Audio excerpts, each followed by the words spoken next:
Empezaremos por dar un panorama de lo que es esta materia de sistemas difusos inteligentes, dando algunas definiciones, el programa de los temas que se verán en el programa del curso y algunas ideas iniciales de por qué surgió esta área de sistemas difusos dentro de la inteligencia artificial, de tal manera que puedan tener un panorama general de lo que se verá en este curso.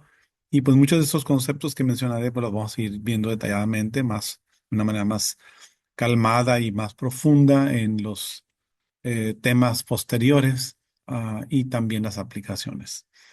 Muy bien, entonces el temario así en forma reducida, aquí lo vemos, son 5 unidades. La primera, que es una introducción a los sistemas difusos. Segunda, una unidad de conjuntos difusos. Vamos a ver que prácticamente este tema de difusos o esta área de difusos viene a surgir por una precisamente propuesta de un profesor de la Universidad de California en Berkeley llamado Lotfi Sade, quien propuso en 1965 la idea de que los conjuntos no deberían ser solamente de dar pertenencia o no pertenencia o verdad y falso, que es lo que tradicionalmente se maneja en matemáticas y en lógica ah, tradicional. Todo lo que estudia uno normalmente en matemáticas durante eh, pues los cursos que vienen de secundaria, preparatoria, carrera, etcétera, de matemáticas están basados en esa idea de conjunto tradicional y de lógica tradicional de lo más falso verdadero. Y pues lo que va a pasar, vamos a darnos cuenta un poco en esta primera sesión y más adelante con más casos concretos y casos reales, que pues precisamente el mundo real no es tan sencillo, nomás como decir falso verdadero y usar esa lógica y usar conjuntos tradicionales. Muchas cosas sí caben dentro de ese modelo, no estoy diciendo que no. Y precisamente pues muchos avances de la ciencia que se han tenido por más de 2000 años. Pues han sido en base a esa lógica y en base a esas matemáticas que se propusieron desde hace mucho tiempo. Y digo más de 2000 años porque precisamente las ideas de conjuntos vienen desde los griegos, de Aristóteles y su grupo. Entonces, y esa idea de que los conjuntos tradicionales solamente podían tener falso, verdadero, pertenencia y no pertenencia, pues viene de esos tiempos y se mantuvo pues casi 2000 años. Entonces, y la matemática que se derivó o que se propuso fue en base a eso. O sea, todo lo que existe en matemáticas que vemos en los cursos tradicionales de álgebra, cálculo, etcétera, están basados en esa idea original. O sea, fueron construidos en base a esa idea original de conjuntos. Eh, entonces, cuando Sabe propone conjuntos difusos en el 65, pues abre toda una nueva área, vamos a llamarle así, y que no solo tiene una vertiente matemática, porque por supuesto pues la parte matemática se puede generalizar y hay gente que trabaja en eso, sino también tiene la otra vertiente que sería la de pues, la aplicabilidad de cambiar nuestra conceptualización de pertenencia y nuestra conceptualización del cómo es que se razona, cómo se usa la lógica para tener una conclusión que de la manera tradicional solamente puede tener valores de falso y verdadero, y ahora no, ahora puede tener grados de verdad, como lo vamos a ver. Muy bien, bueno, entonces en bases conjuntos pues se construye posteriormente lo que se llama la lógica difusa. Entonces, tal como les platico, pues al cambiar ese concepto de conjunto, pues cambian muchos conceptos matemáticos y lógicos, tales como funciones, relaciones, que ahora se vuelven difusas, y eso conlleva a plantear una manera de razonar o una manera de obtener conclusiones nueva que se le llama lógica difusa, que vamos a estudiar también. Y bueno, al final de cuentas, esas dos ah, unidades de conjuntos y de lógica, pues me sustentan la parte que en realidad es la más importante probablemente del curso, que es la unidad 4, que es la de modelación difusa. Porque básicamente en esa unidad 4 de la modelación difusa, pues lo que vamos a hacer es ver cómo hacer modelos difusos de problemas reales, en vez de que sean modelos matemáticos. O sea, lo tradicional es que los modelos que uno construye son modelos matemáticos o modelos probabilísticos o estadísticos de casos reales, ya sea con datos, ya sea con leyes de física o leyes de química o de biológicas o de cualquier área, con esas leyes, pero expresadas matemáticamente, eso es lo tradicional. Se construyen ecuaciones algebraicas o ecuaciones diferenciales o integrales o algo, ¿no? Como eso. De aquí no, aquí lo que va a cambiar es que nosotros vamos a plantear en base al conocimiento que tienen los expertos en una área de aplicación o los seres humanos, el conocimiento que utilizan para resolver problemas, vamos a construir modelos difusos.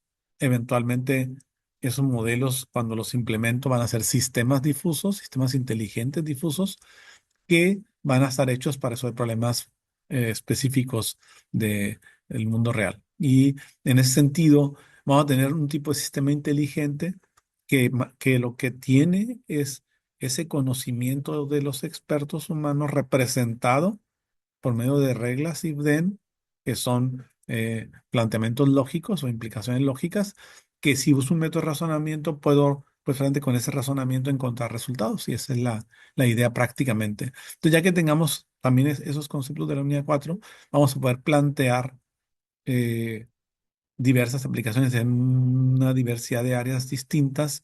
Obviamente que tal vez se han oído hablar de este concepto ustedes anteriormente.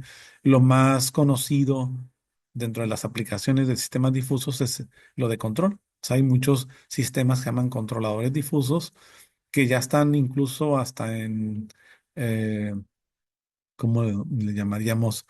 Estos aparatos domésticos que tiene uno muchas veces en casa ya tienen control difuso. Pues claro que si son aparatos domésticos, pues traen más bien ese sistema difuso está en un circuito, está en hardware, no está en un software o en un programa. Pero muchos otros sistemas difusos sí están también en software, en programas que uno emplea para ya sea diagnóstico, ya sea para control, para pronóstico de tiempo, reconocimiento de patrones, etcétera, muchas áreas de aplicación que hay.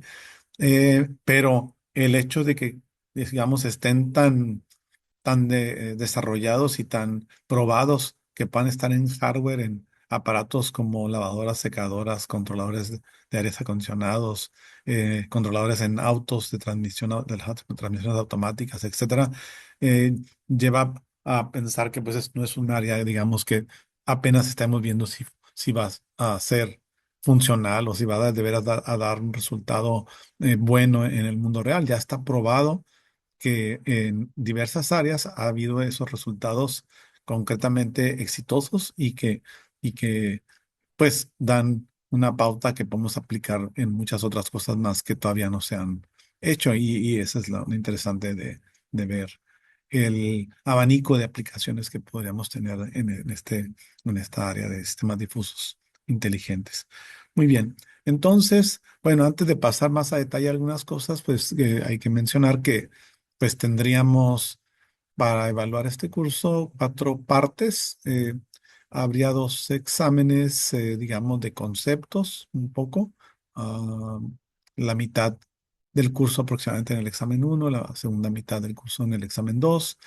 Algunas tareas que digamos, se dejarán conforme sobre todo se vean los conceptos teóricos, porque allí se ocupa un poco, pues, digamos, como mencionaba, sobre todo la unidad 2 y 3 son muy formales, un poco hasta, podría decir, parecerían matemáticas, pero son matemáticas difusas hasta cierta manera, y no quiere decir eso que no sean matemáticas exactas, ¿no? Los métodos que vemos sí son precisos, pero son para obtener la incertidumbre que hay en un resultado que queremos eh, hallar. Y esa es la idea, ¿no? Entonces vamos a verlo.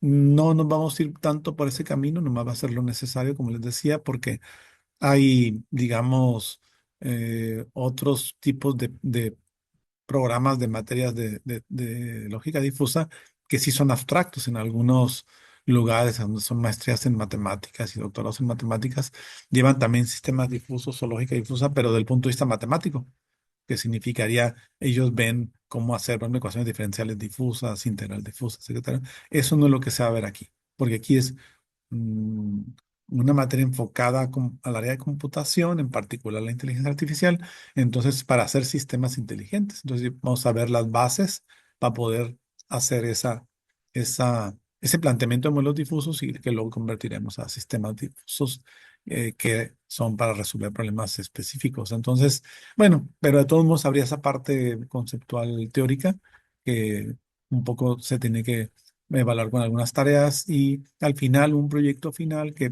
pues prácticamente la idea de ese proyecto es que cada uno de los participantes del curso pueda aplicar las ideas que vamos a ver, los métodos que vamos a ver en un proyecto particular que cada quien decida eh, por interés tal vez que ya tengan previo de lo que han hecho. Si no lo fuera así, pues yo voy a sugerir algunas ideas posibles que se pueden probar como un proyecto, de tal manera que pudieran ver ya de cada quien más de cerca, ¿no? Cómo se puede hacer. Claro, un proyecto de curso, pues es un proyecto desarrollado, por decir algo, en un mes, mes y medio, no es un proyecto muy profundo, sería más bien como hacer un prototipo y para probar alguna idea con a lo mejor pocas variables, pero que sea ilustrativo, ¿no? De la aplicabilidad y pues habría que después comentar eso un poco más, ni documentar cómo lo hicieron, qué obtuvieron y básicamente eso es lo que se entrega, ¿no? Básicamente al final. Yo principalmente, por otro lado, me baso en dos libros que son mm, muy famosos en el área, ¿no? Ya no son tan nuevos, pero traen todos esos conceptos básicos que ocupamos. Y para la parte de aplicabilidad, pues ahí sí vamos a mencionar muchas aplicaciones más recientes que hay de esta área. Y igual, a lo mejor comento más al final lo que está siendo más nuevo también en la parte teórica. Porque digamos que la parte teórica que vamos a ver aquí es probablemente ya tiene algunos años. Algunas partes son desde el origen porque tenemos que empezar desde lo que propuso Sadel al principio, ya tienen sus años, pero otras cosas son más recientes, pero también puedo hablar un poco de que se está haciendo todavía más nuevo en la teoría, aunque en la parte práctica todavía se está aplicando como lo estamos viendo aquí. Me refiero a las aplicaciones, pues hay muchas aplicaciones que no se han llevado todavía o no se han probado con difuso y ahí está la parte interesante para los que participan en el curso. Entonces, estos libros son el de uno muy famoso de Yang y sus coautores, Sunny Mitsutani, que se llama Neurofacets of Computing, y otro es de Jenny Langari, que se llama Fuzzy Logic Intelligence Controlling Information, que trae otras áreas de aplicación diferentes a las de Yang, aunque mi curso está eh, un poquito basado en ambos libros. No sigo los libros al pie, esos dos libros al pie de la letra, ya que tengo pues mis propios apuntes que he desarrollado durante los años que he dado este curso y están hechos en español y en base a ellos voy a dar las clases siguientes, pero ahí encontrarán más información de muchas de las cosas que voy a mencionar, aunque estén en inglés estos libros. Y por otro lado, respecto a la parte del software que ocuparían para probar estas ideas y mucho más importante todavía es para hacer su propio proyecto cada quien, pues hay muchas herramientas o software de difusos que podrían emplear. Una de las más famosas es la de MATLAB. MATLAB tiene una Fuzzy Logic Toolbox o una Toolbox para lógica difusa. Eh, Sin embargo, bueno, la desventaja de MATLAB es como es un software comercial, pues es costoso, no siempre se tiene disponible en todas las instituciones este software. Y tiene ventajas y desventajas. Es muy conocido. Si quisieran familiarizarse los que no lo han visto nunca, podrían bajar un demo que dan en MATLAB de un mes o 2 meses, no recuerdo, y ver cómo es. Pero también hay mucho software libre, en particular en Python, se está usando mucho recientemente. Hay software libre de sistemas difusos que podrían emplear. Y en particular nosotros desarrollamos uno aquí en nuestro grupo de Tijuana.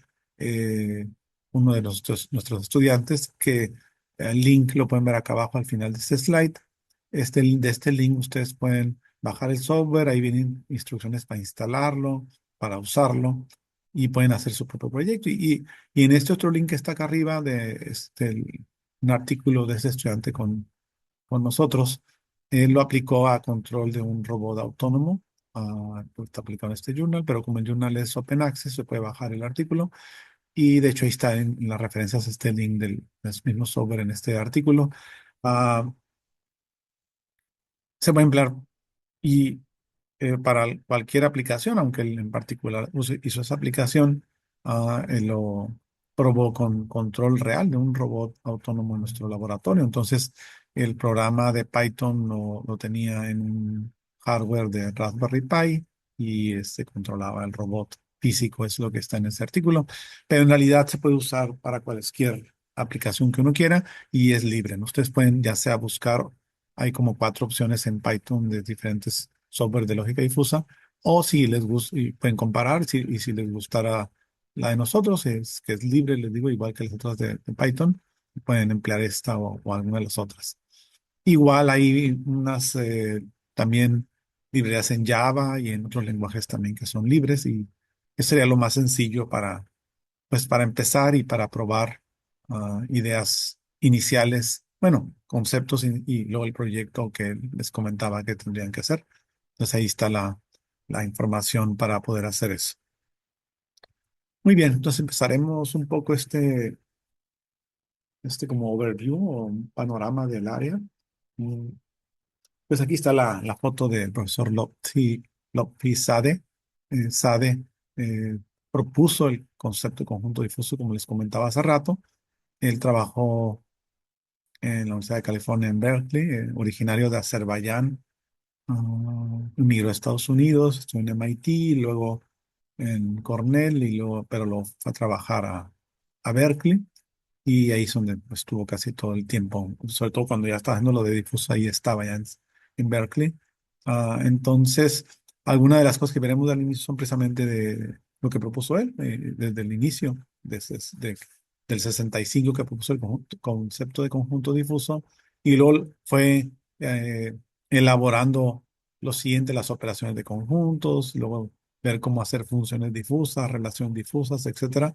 Ese trabajo lo hizo él, pero la primera persona que aplicó los sistemas difusos en un problema real fue Ebrahim Mamdani de Inglaterra.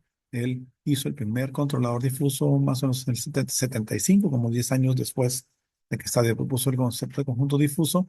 Y después de ahí, pues ya al verse que funcionaba la idea esta de usar difusos para modelar el conocimiento de los expertos y, y obtener buenos resultados, que Mamdani lo mostró en un caso concreto, pues ya empezó a haber muchos más, como que platicaremos después, muchos más casos más de éxito, ¿no?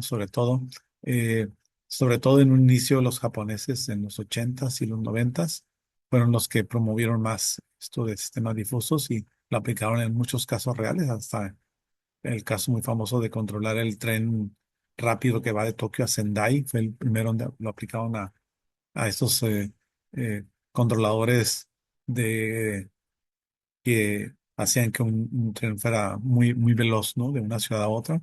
Fue uno de los primeros que se hizo ahí. Y lo aplicaron a muchos otros casos más, que lo platicaremos.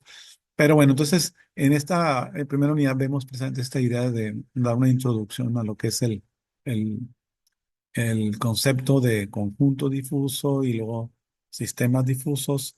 Esto es lo que estamos platicando. Entonces, al ver el concepto de conjunto difuso, pues como se imaginan, pues como es una idea que extiende el concepto de conjunto tradicional que todos conocemos, que nomás permite pertenencia o no pertenencia a un conjunto, la idea de conjunto difuso es permitir pertenencia que sea cualquier valor entre cero y uno. En vez de ser solo cero o uno, como en el conjunto tradicional, la pertenencia, o sea, cero es no perteneces, uno es sí perteneces, pero es 100% pertenencia.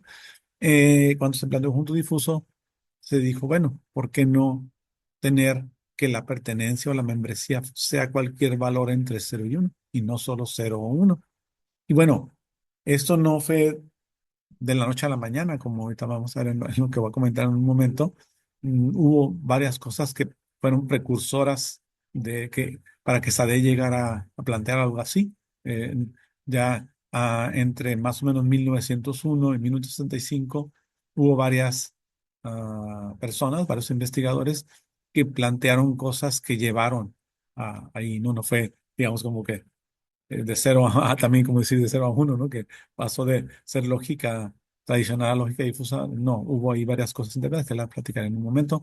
Pero bueno, al hacerse eso, pues cambia las operaciones, por ejemplo, de conjunto que todos conocemos como intersección y unión, tienen una definición paralela, similar, pero que toma en cuenta la membresía. Básicamente aquí en la figura que ven aquí en la parte derecha arriba, estas, eh, estas funciones aquí, que son lo que le llamamos función de membresía triangular, representan la pertenencia que puede tenerse a un conjunto. Entonces, se fijan, la pertenencia puede empezar desde cero y ir subiendo hasta uno, y luego de uno bajar a cero.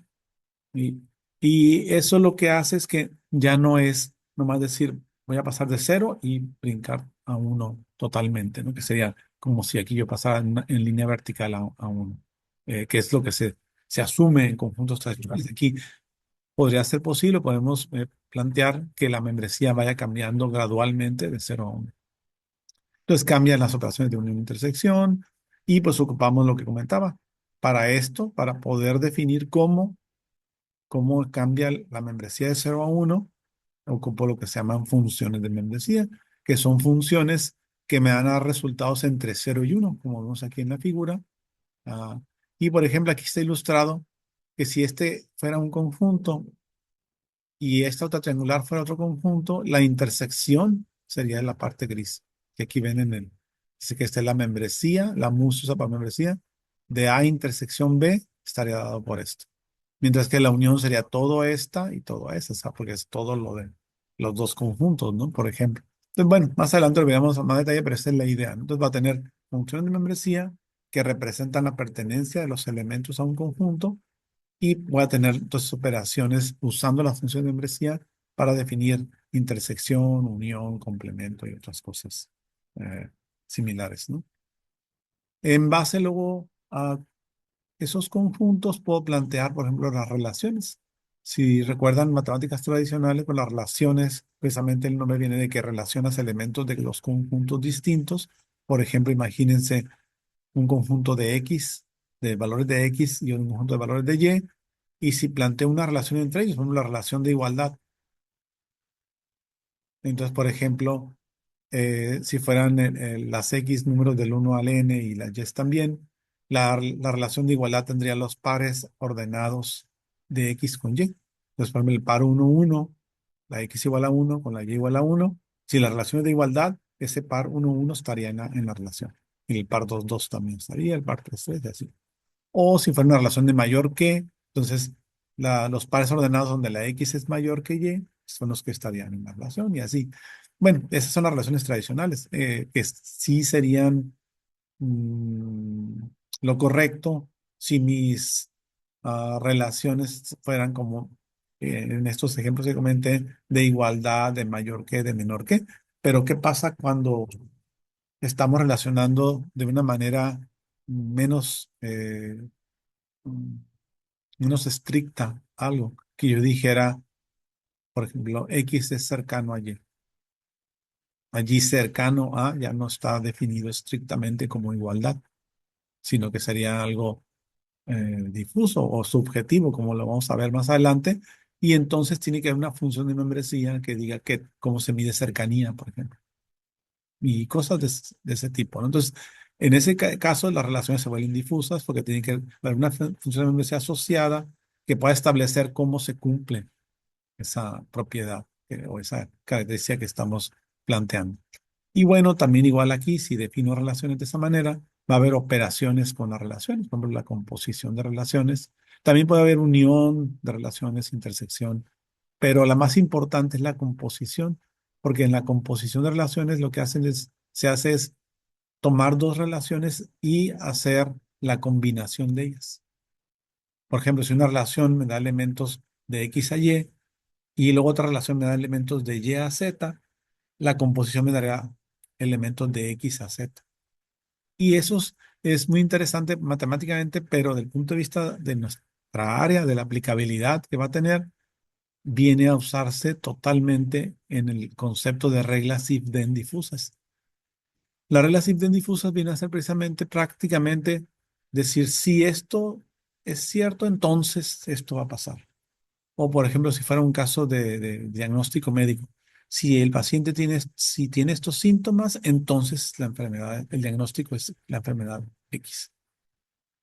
Entonces, las reglas permiten expresar conocimiento en muchas áreas, por ejemplo, como el ejemplo que di de diagnóstico, si síntomas, entonces diagnóstico, si es control, si el sensor mide tal cosa, entonces hago tal acción.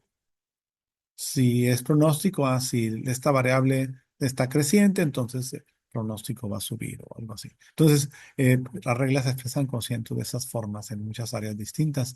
Y si las modelos, claro, existen sin ser difusas las reglas IBDEN, pero ahí se asume que se cumplen totalmente o no.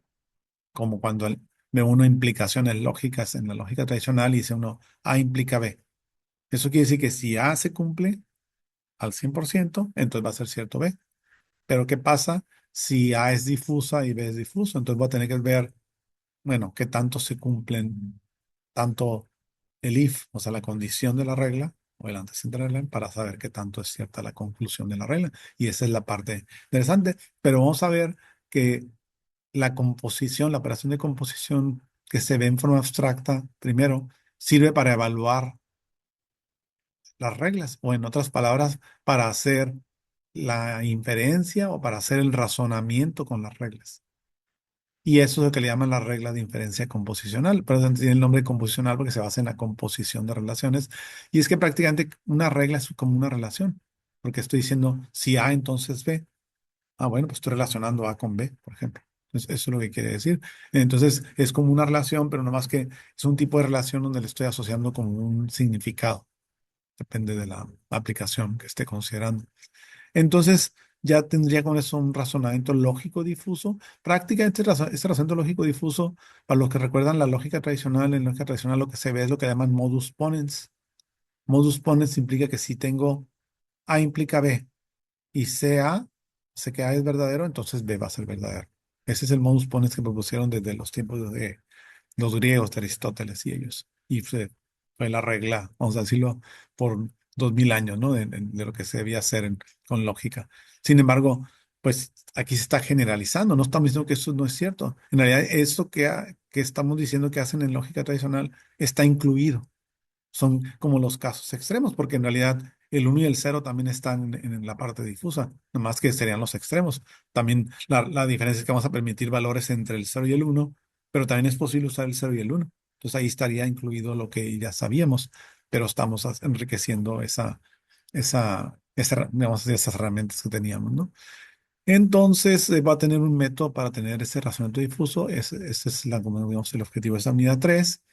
Y luego ya en la unidad 4, como platicaba hace rato, pues se pasa a ver los sistemas de inferencia difusa o los sistemas difusos, por decirlo más corto. Y allí pues se han planteado muchas opciones. Las tres más famosas opciones son las de Mamdani, Sugeno y Tsukamoto.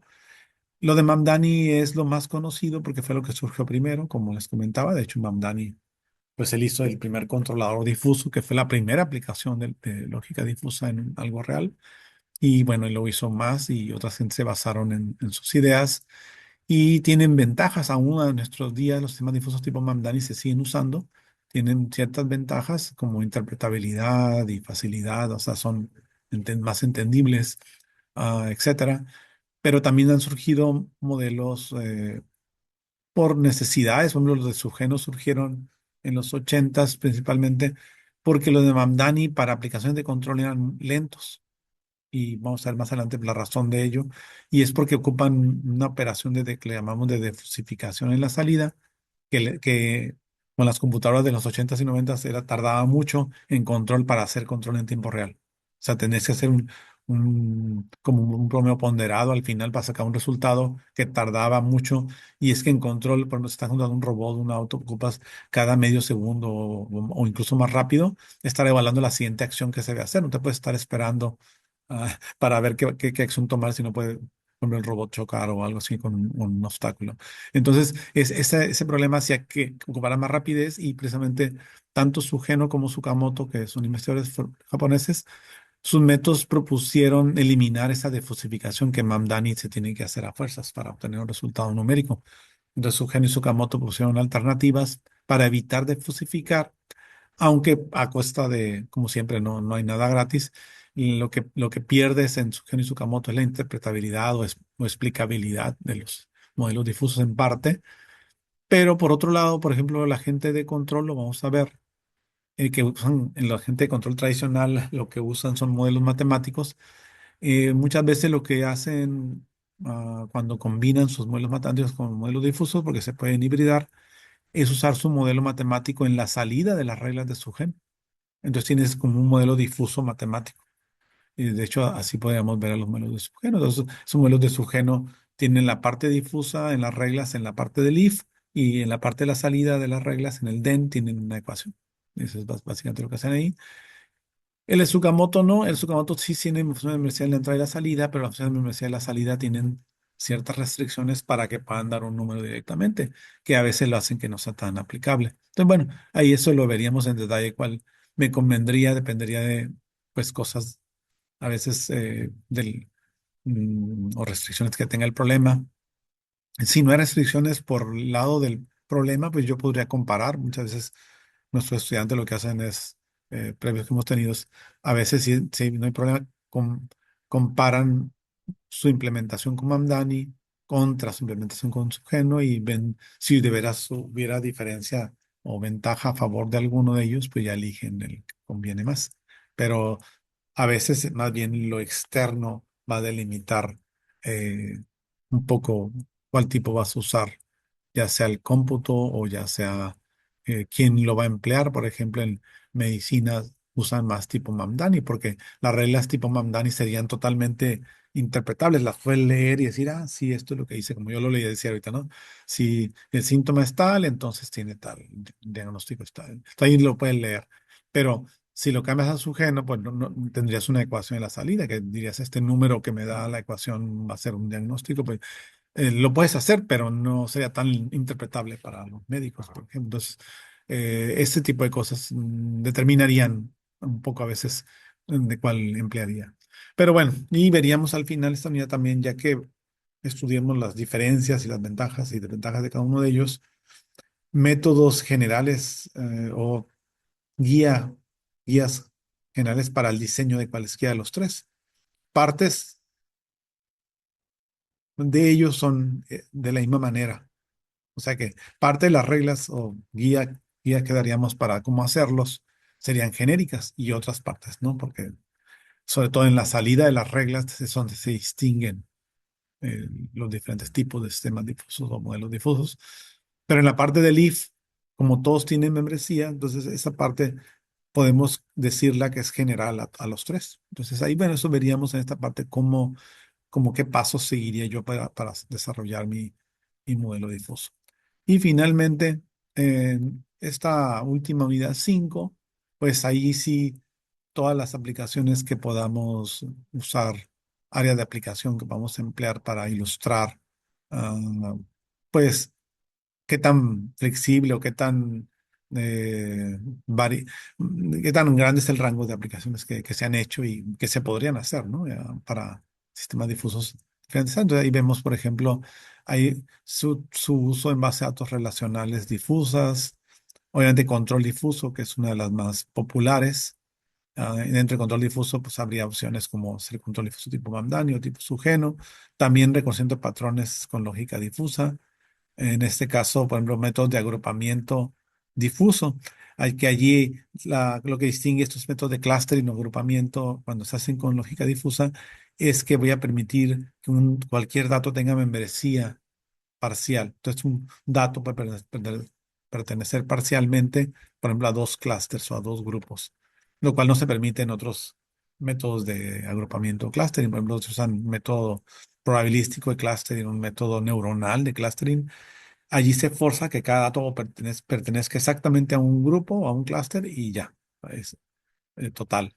Y pues bueno, vamos a ver que hay casos o hay problemas donde no es tan fácil hacer esa asignación y podría ser más útil hacer un agrupamiento difuso en un momento dado. Entonces, es también otra opción para problemas complejos. Y bueno, eso da una idea general digamos, del curso, de lo que se va a ver. Voy a hablar un poquito ahora de por qué surgió. Un poco a lo mejor todo lo que he comentado ya tiene una idea, pero es- hay una parte más como es conceptual del concepto de conjuntos y, y de la lógica. Hay una parte, aunque yo no sea mucho adepto a esas cosas filosóficas, pero hay una parte de esa índole en esto.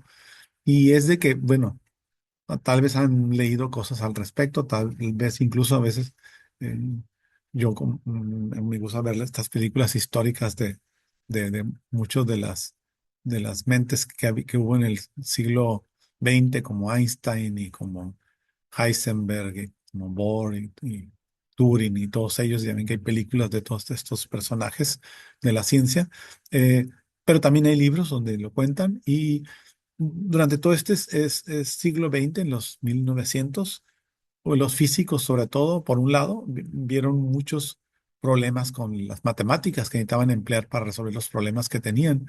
Y cuando ya toparon como con pared, como dice uno muy coloquialmente, se dieron cuenta que, pues no, hasta llegadas hasta un punto donde ya no se podía, ¿no? No podías llevar ni la lógica ni la matemática tradicional más allá, ¿no? Y no, había cosas que no se podían resolver prácticamente, ¿no? Aunque llevaron, diciéndolo a su favor, las matemáticas al más extremo que pudieron, porque, por ejemplo, Albert Einstein, para descubrir la teoría de la relatividad, usó eh, ciertos conceptos de matemáticas que no eran usuales en el área, pero ya existían, y igual otros matemáticos y físicos de ese siglo. Pero al final, este enunciado que está aquí en inglés, literalmente descrito por Albert Einstein, que yo me permito poner la traducción abajo, eh, refleja lo que al final estaba pensando, dice, respecto a que las leyes de las matemáticas se refieren a la realidad, está diciendo, no son precisas. O sea, que él se dio cuenta que no podías poner con precisión 100% lo que estaba pasando. Y bueno, y luego viene la otra parte. Y si son precisas, entonces no se refieren a la realidad. Y pues prácticamente ahí está diciendo que, bueno, pues la realidad no la podía representar completamente con lo que tenían de matemática. Igual, uno podría pensar de otro lado, pues a lo mejor todavía le falta más desarrollo a las matemáticas. Bueno, y una vertiente podría ser esta que les digo de matemáticas difusas, o puede haber otras, porque hay muchas líneas que se están investigando del lado matemático de cómo se puede mejorar o extender, ¿verdad? Lo que se estudia ahí. Pero bueno, esto es digamos, un pequeño punto donde se fundamenta que hay una parte que no lo puedes representar con esas leyes de matemáticas que se tenían en esos momentos, ¿no? Eso es como de los 30 o 40, cuando lo escribió Einstein. Y también en la parte probabilística, es una parte básica de las matemáticas, porque pues, los físicos y los matemáticos estaban usando esto para, por ejemplo, lo de todo esto de la mecánica cuántica y la física cuántica, donde se establece que la probabilidad de que esté o no esté una partícula en un momento dado, etcétera, que hay incertidumbre de ser casi de si está o no. Bueno, allí hay una parte de incierto, pero por otro lado, lo que nosotros vamos a estudiar, lo de difuso, no es ese tipo de incertidumbre. Es más bien, es otro tipo de incertidumbre, eso sí, pero no es probabilística. Y lo pongo aquí presente con probabilidad versus difuso porque en los 70s y 80s sí hubo un poco de debate y hubo mesas de debate acerca de esto. Y porque la gente de matemáticas, sobre todo del área de probabilidad estadística, creían que lo que estaba proponiéndose difuso era como algo alternativo o incluso que estaba queriendo competir con lo que hacían ellos. Y no era cierto, porque en realidad se estaba planteando algo distinto. Y pues bueno, un poco quiero que quede claro que no es lo mismo y que incluso en un problema dado podría haber ambos conceptos trabajando a la par juntos. Porque, por ejemplo, si yo quisiera usar o decir probabilidades con palabras, que yo dijera, la probabilidad de que llueva es baja. Pues ahí estarían las dos cosas, porque la probabilidad es un concepto matemático. Pero al yo decir baja, en vez de darle un número, en vez de decir que es 0,9, al yo decir que es baja, le está dando un valor lingüístico que puede verse como difuso. Entonces, si yo las probabilidades las pongo como por ejemplo, que dije probability low, probability medium, probability large o high. O sea, esos valores small, medium, large o high, cualesquiera en inglés o en español, es a lo que le vamos a llamar. Esas palabras son conjuntos difusos. Entonces, pueden ir juntas, pero no es que es una en vez de la otra en un momento dado. Entonces, eso debe quedar claro porque precisamente, pues todavía hay gente, pues puede ser con intención o sin intención, nunca sabe uno, pero que quieren revolver, ¿no? Que quieren causar eso como un problema o criticar, y uno debe saber entender bien la diferencia para poder decirlo claramente, ¿no? Y también uno mismo no revolver, ¿no?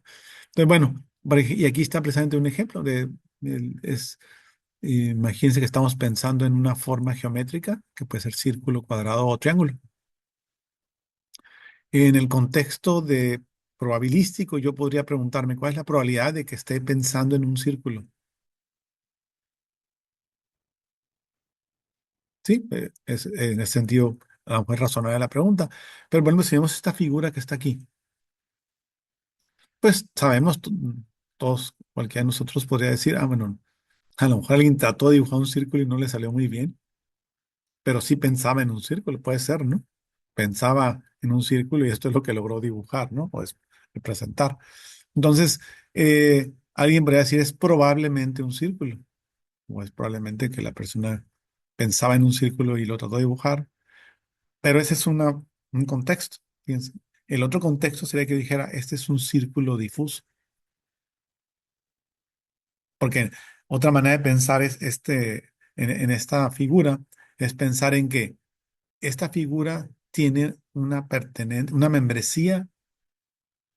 O sea, si yo tengo el concepto de círculo, tiene, no, como no es un círculo perfecto, no podría decir que tiene membresía uno en el concepto de círculo, pero a lo mejor puedo decir que tiene una membresía o pertenencia de 0,9 a ser círculo. Pero ahí estamos hablando de pertenencia a un conjunto. Si pertenece al conjunto de círculos o al concepto de círculo, eso es lo que yo diría en difuso. Pero alguien de probabilidad podría estar pensando en que sí es probablemente un círculo en el sentido de que la persona estaba pensando en un círculo y probablemente este es lo que logró dibujar, ¿no? Entonces es distinto el concepto. Entonces, en el caso de probabilidad es una incertidumbre probabilística o estocástica, también le llaman más elegantemente.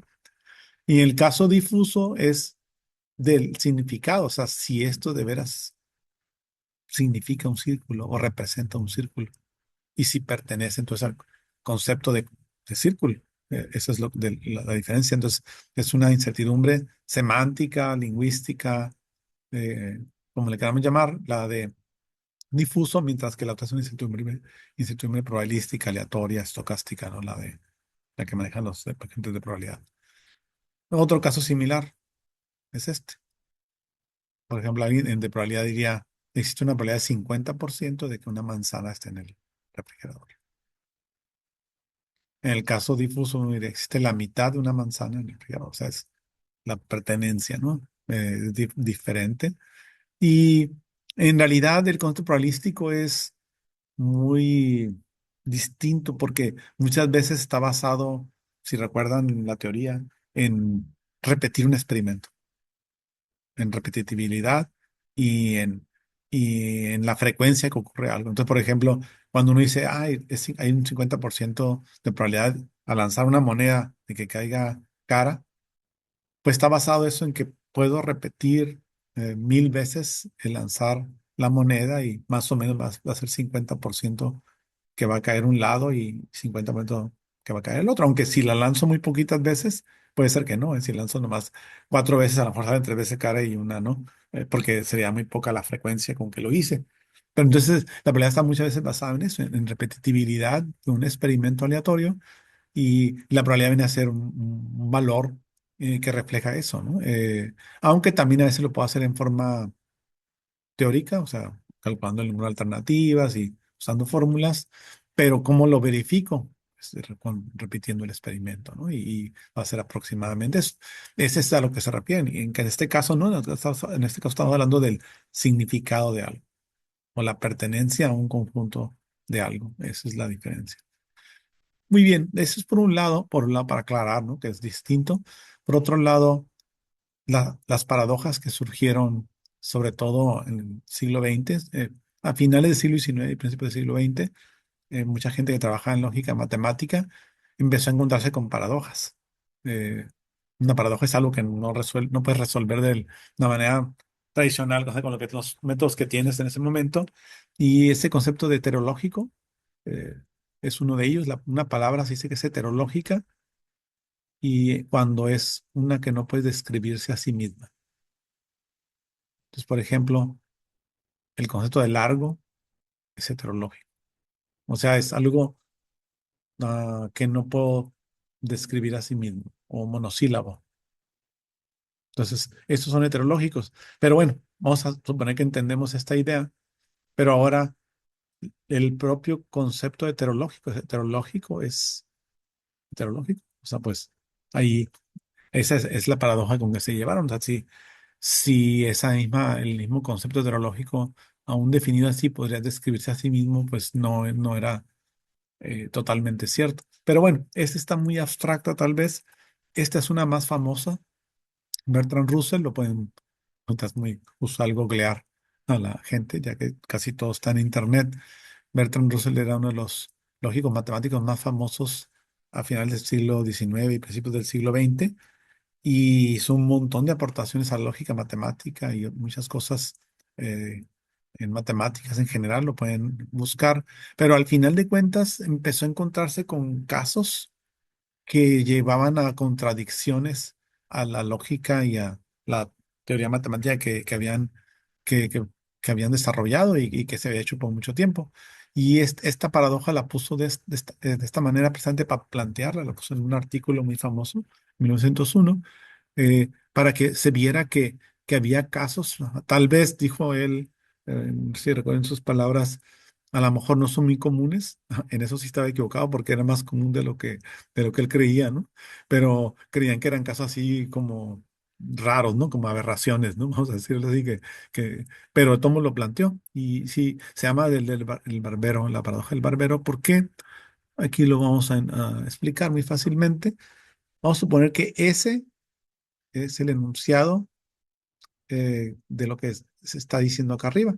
Dice, el barbero rasura a un hombre, sí, solo sí, él no se rasura a sí mismo. Ese es su enunciado base. Y dice, bueno, vamos a llevar ese enunciado a la lógica y vamos a ver si puedo resolver quién rasura al barbero. Porque recuerden que la lógica está basada en poner cosas reales, establecerlas y luego razonar con ellas para llegar a una conclusión. Entonces, bueno, ponemos en ese el enunciado, el barbero se rasura a sí mismo. Y vamos a usar TDS, T de truth, para representar el valor de verdad de S. Bueno, de lo que se dice acá arriba, dice que el valor de las horas a un hombre es sí, solo sí, no se las a sí mismo. Eso quiere decir, recuerden que el sí, solo sí, quiere decir que el barbero no se las a un hombre implica que no se las a sí mismo. O al revés, que esta implica la primera. Porque sí, solo sí es, si nomás dijera sí, es que esto implica lo segundo. Pero al decir sí, solo sí, es que también lo segundo implica lo primero. Entonces, básicamente, ese enunciado, usando ese, como el barbero Salazar de mismo, si lo podríamos decir como ese implica no ese. pero también como debe ser verdad al revés. No S implica S, también debe ser verdadero. Entonces, si le ponemos su valor de verdad, T de S debe ser igual a T de no S, pero eso sería uno menos T de S, porque la negación debe ser, cuando es uno o 0 nomás, si S vale uno, el valor de verdad, el no S vale cero, y al revés. Pero aquí, ¿qué pasa si uso esa idea de que es uno menos T de S? Pues si me olvido la parte en medio y esta TDS la paso del lado derecho, o al revés, más bien, esta del lado izquierdo la paso del lado derecho, pero la paso al lado izquierdo, va a tener dos veces TDS igual a uno. Y entonces el valor de TDS es 0.5. Entonces, en pocas palabras, su ejemplo daba que con este enunciado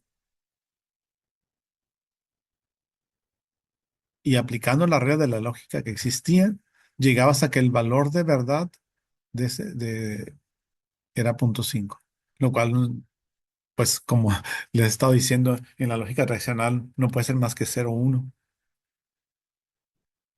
Nomás puede ser o cero o uno el valor de verdad de algo. Y este es un ejemplo del de los que planteó, no es el único. Y otros matemáticos o lógicos matemáticos plantearon otros. De hecho, ahorita vamos a ver otro. Eh, pero hay muchos, hay libros completos de estas que en ese tiempo le vean como cosas raras, ¿no? Pero que sí era algo, ¿cómo decimos? Algo bueno, no era nomás una rareza, era algo importante porque hay muchos problemas reales que en realidad tienen valores entre cero y uno, pero aquí llegaba un valor intermedio. Algunos pensaron que nomás era que faltaba un valor intermedio. Y de hecho hubo gente basado en esta idea de Bertrand Russell en los 30 en Polonia, Lukasiewicz, por ejemplo, que planteó una lógica trivaluada en base a esta idea. Entonces en esa lógica trivaluada decían, puede haber cero, un medio y uno. La pertenencia puede ser cero, un medio y uno, y el valor de verdad puede ser cero, un medio y uno. Le llamaban lógica trivaluada, y a la lógica tradicional le llamaban lógica bivaluada, porque nomás tiene cero y uno, ¿verdad? De bivaluada, de dos valores. Entonces, en ese contexto, pues la lógica se estaba extendiendo de bivaluada a trivaluada, y hicieron sus artículos y aplicaron en problemas, y de hecho daban mejores resultados, porque en algunos casos esa trivaluado servía, pero estaba incompleto, como vamos a ver. Bueno, igual lo de heterológico, pues ahí es algo similar, es el ejemplo anterior. Heterológico va a ser 50% heterológico si hago el mismo razonamiento que estoy intentando aquí, ¿no? Vería como que podría dar un valor de mitad, ¿no? De verdad. Entonces, esos ejemplos llevaban a contradecir la lógica tradicional y que los conjuntos tradicionales nomás deben de ser con pertenencia y no pertenencia, básicamente. Muy bien. Entonces, les decía, Lukasiewicz, de Polonia, en los 30 planteó lógica trivaluada, pero luego vio que faltaba y propuso la lógica multivaluada, donde podía tener un conjunto de valores, n valores, entre cero y 1.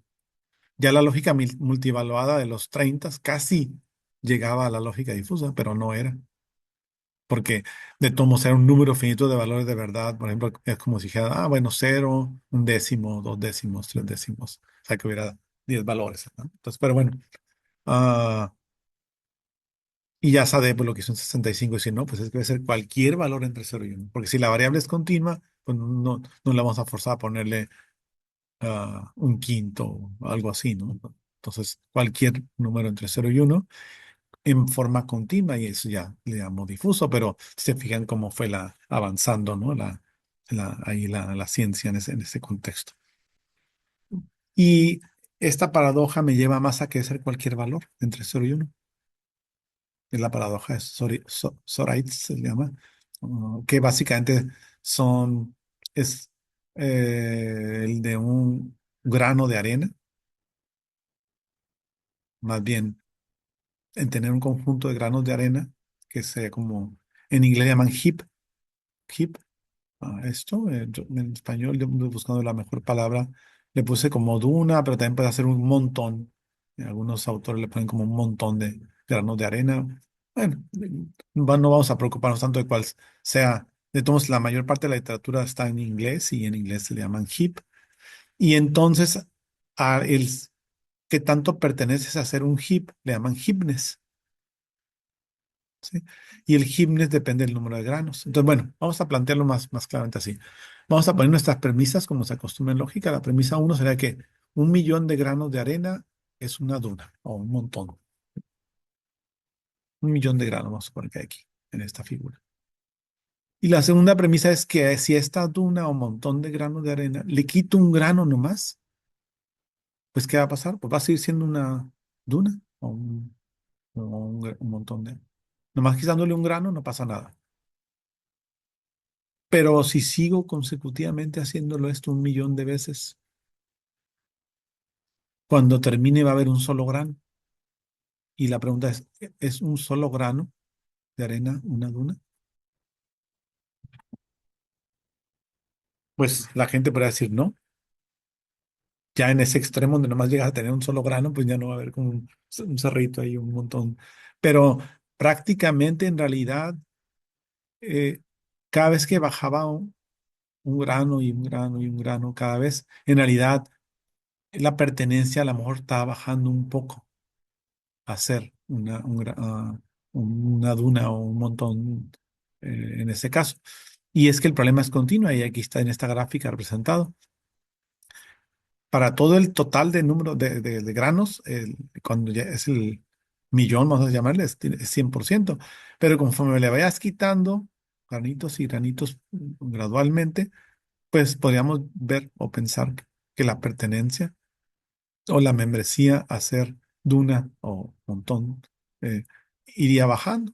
Eventualmente, cuando ya queden con muy pocos granos de arena, esos poquitos granos de arena, ya su pertenencia o su membresía a ser un heap o a ser considerados un heap, pues sería casi cero y eventualmente, con uno ya casi sería cero y sin ningún grano sería cero total. Pero el pasar de ser una duna o un montón de granos de arena total a nada es gradual, no pasas como en la lógica tradicional o en la matemática tradicional se quiere hacer, pensar que pasas de ser totalmente de 100 a cero o de uno a cero. O sea, ¿no? Aquí no puedes decir que hay un límite donde, ya cuando quitases cierto número de granos ya deja de ser y baja a cero. No es cierto, ¿no? O sea, como visualmente tú no lo verías. Tú no estarías viendo cuando me quitas, a lo mejor ya quitaste 1.000 granitos y todo para ti sería un heap o un montón de arena o una duna, lo que sea.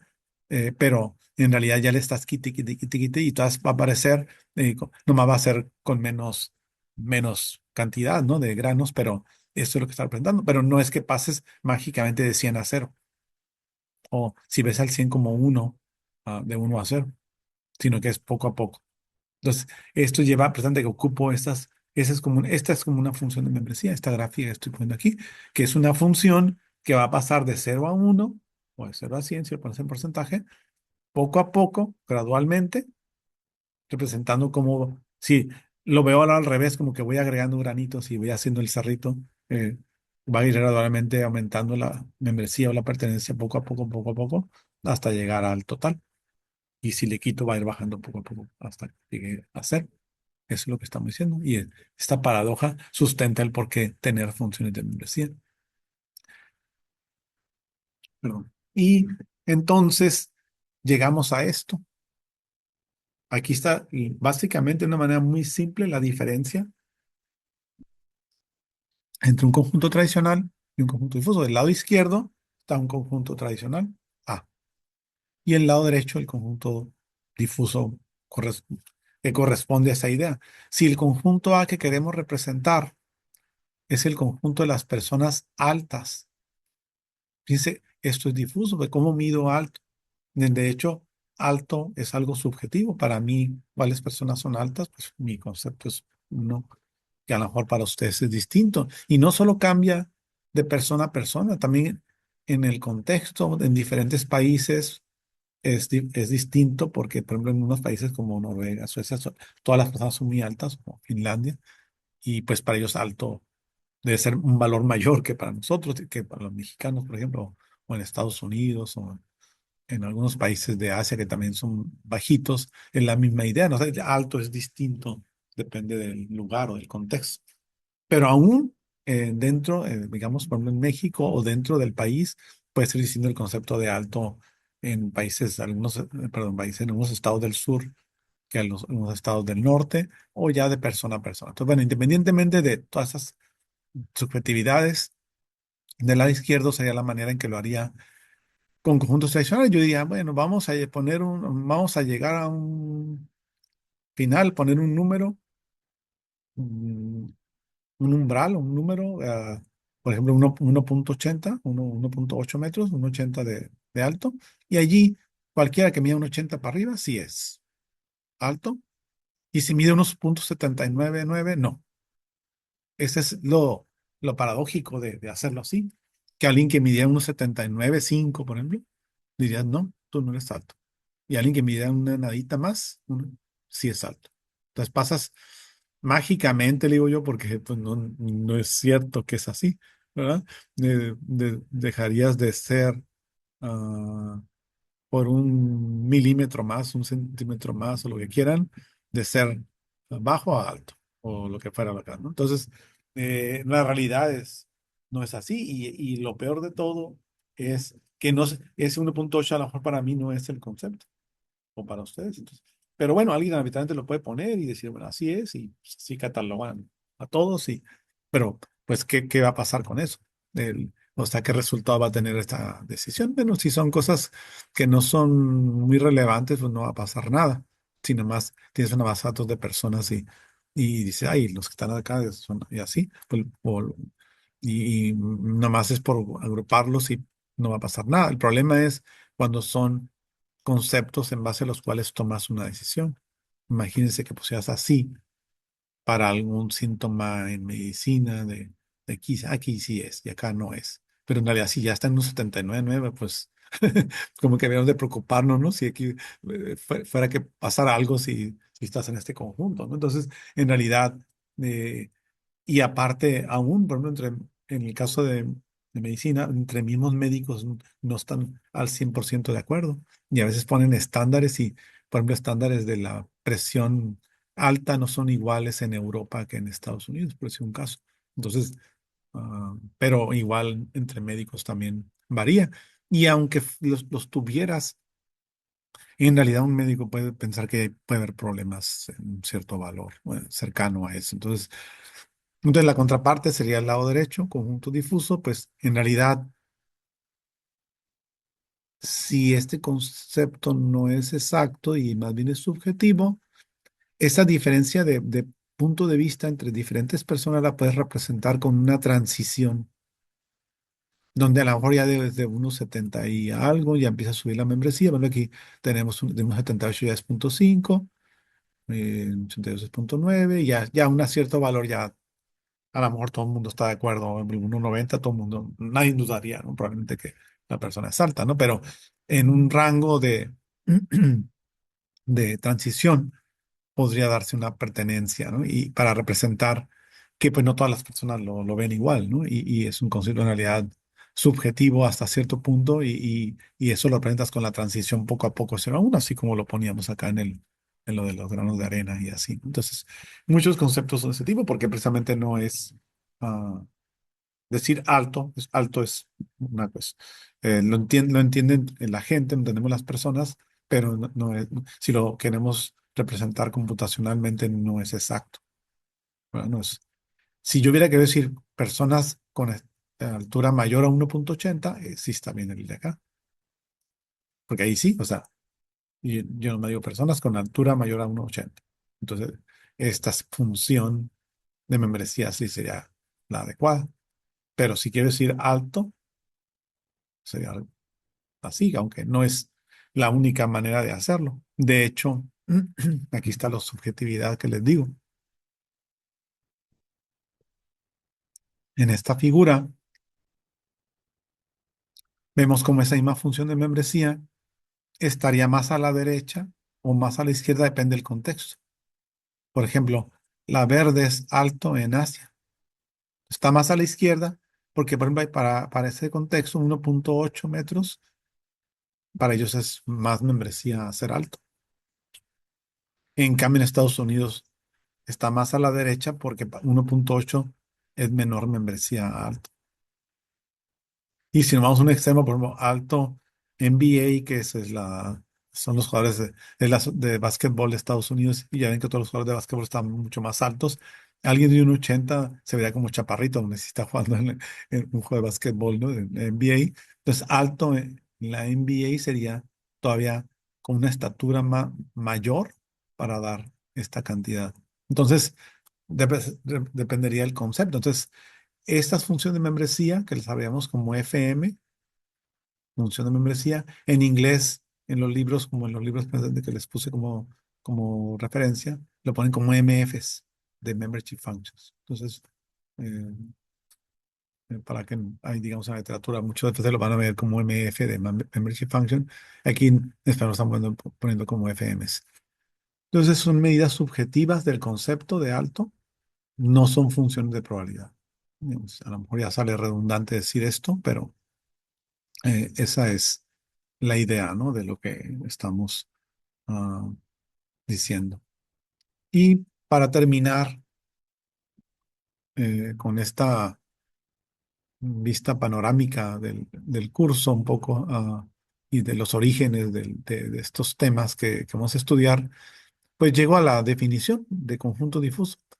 Digamos, vamos a explorar más a detalle todo esto en las siguientes clases, pero digamos como para que vean en resumen a qué llegó SADE en el 65 de todo lo anterior, pues a esto, a que un conjunto difuso A está representado aquí, tengo un par ordenado, está formado por las X, pero junto a las X, una función de membresía. Una función de membresía que debe decir para cada X la membresía que tiene. Entonces, bueno, cuando yo pongo la X aquí, me va a decir A.5, esta función de membresía. Y para otra X me va a dar punto 8 y así, ¿no? O sea, esta va a ser básicamente una función que vamos a ver después cómo se puede establecer. Una función que para cada X me da la membresía. Entonces, cada X tendría una membresía. Entonces, en el caso de conjuntos tradicionales, esta mu, pues vale uno siempre y pues no necesita ponerse. Si se acuerdan, pues en un conjunto tradicional, pues nomás ponemos entre las llaves las X que están en el conjunto, porque son las que están, y las que están tienen membresía uno. Nunca lo dijimos, pero era obvio, ¿no? Todas las X que estaban en un conjunto tenían membresía uno y las que no listábamos en las llaves tenían membresía cero. Por eso no se ponían. Pero ahora las X de un cierto universo de discurso, un cierto dominio X mayúscula, todas las X que estén allí puede ser que tengan alguna membresía, algunas punto uno, otras punto dos, otras punto tres, así. A lo mejor algunas uno, algunas cero, pero tengo que establecerlo directamente, claramente. Entonces, esta función de membresía, que es como un tipo, una función característica, de hecho, en la lógica y en las matemáticas tradicionales para los conjuntos también existe, pero si la pusiera, tendría que ponerle un uno a cada elemento. A un ladito, pues sería redundante, ¿no? Que pues, ya está, cada elemento del conjunto A y coma un uno y lo otro, uno, todos. Porque todos tendrían membresía uno los que están dentro, porque nomás hay uno o cero. Entonces, no se pone, no se necesita poner o no se pone por esa razón, pero sí existe.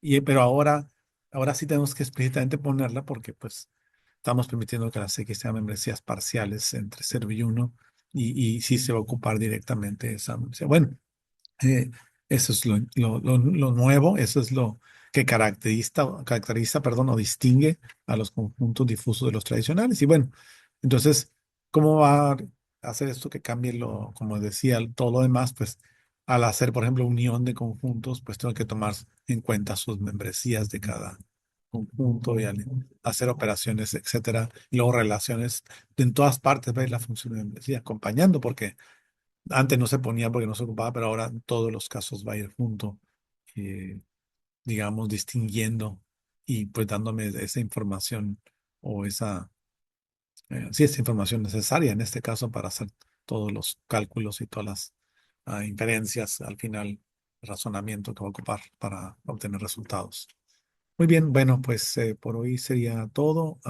Empezaríamos ya, digamos, más en forma, más en detalle a ver todos estos conceptos en los siguientes temas, en siguientes unidades del curso, pero espero haber dado una idea general de lo que se va a estudiar y por qué surgió y por qué sí puede dar, no sé, puede darnos unos resultados mejores para problemas reales y para problemas relacionados con el ser humano sobre todo, ¿ah? Porque es la importancia aquí es de todos estos métodos que se van a estudiar en de inteligencia artificial es que presentemos a la inteligencia del ser humano de alguna manera computacionalmente para lograr resolver problemas, obtener resultados posiblemente mejores que los que se obtienen con los métodos tradicionales. Entonces, bueno, muchas gracias por su atención y espero eh, poder explicar más a detalle cada una de estas cosas ya en las siguientes sesiones donde vea estos temas.